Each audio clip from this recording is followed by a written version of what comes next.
Hello crypto lovers, today is November 23rd, 2025, and here are the top crypto news. And we're going to BlackRock and see how big investors see Bitcoin. According to BlackRock's head of digital assets in an interview, the man said that most of the world's largest asset management clients don't consider using Bitcoin for everyday payments when deciding whether to invest in the asset, emphasizing that investors are much more focused on the digital gold or store of value theory, something we've highlighted on crypto news. But we also have an official confirmation that big players see BTC as a gold substitute and not for everyday exchanges. Moving on, we're going to go into a survey that essentially shows us something we also know, that more and more people are getting involved in cryptocurrencies, especially new investors, and we have research to back it up. Specifically, more than a third of young wealthy investors in a recent US study indicated that they have moved away from advisors who don't provide cryptocurrency. According to a survey of 500 American investors aged 18 to 40, 35% have moved money away from advisors who don't provide access to cryptocurrencies. The respondents had incomes ranging from $100,000 to $1 million.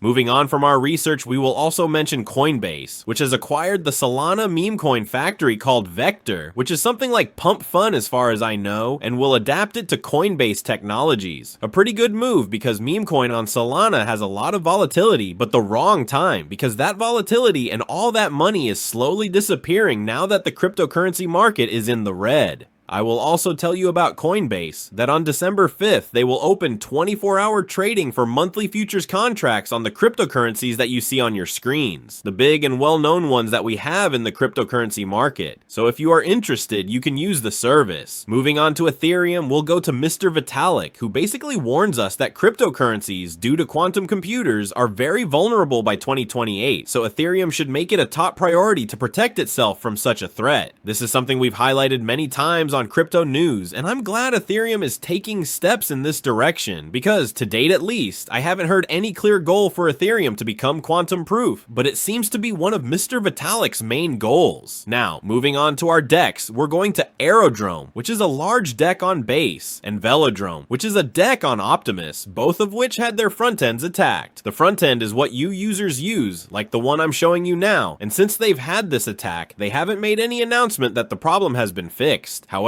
they tell us that if we as users want to use these two decentralized domains, they offer secure access. However, crypto news would advise you to wait for the problem to be fixed and then use this particular service, because it may have issues that we don't know about yet. And we're going to our favorite cryptocurrency market with Bitcoin at $86,000, with the price wondering if it can go up or if it wants to go down further. And let's say, for the latest news of the day, that a solo Bitcoin miner hit the jackpot, as he had a 1 in 180 million chance of solving a block in Bitcoin, but he managed to get $265,000. Let me tell you that the computing power he contributed to the network was 0.0000007% of the total block power, which is why he had such a slim chance, but he did it. That wraps up the top news for crypto today, November 23rd, 2025. I'd like to remind you that the content you just watched is created for educational purposes only and should not be considered as investment advice, but rather as investment opinion. Please subscribe to the channel, leave a like, and feel free to comment. Take care everyone, and have a good day.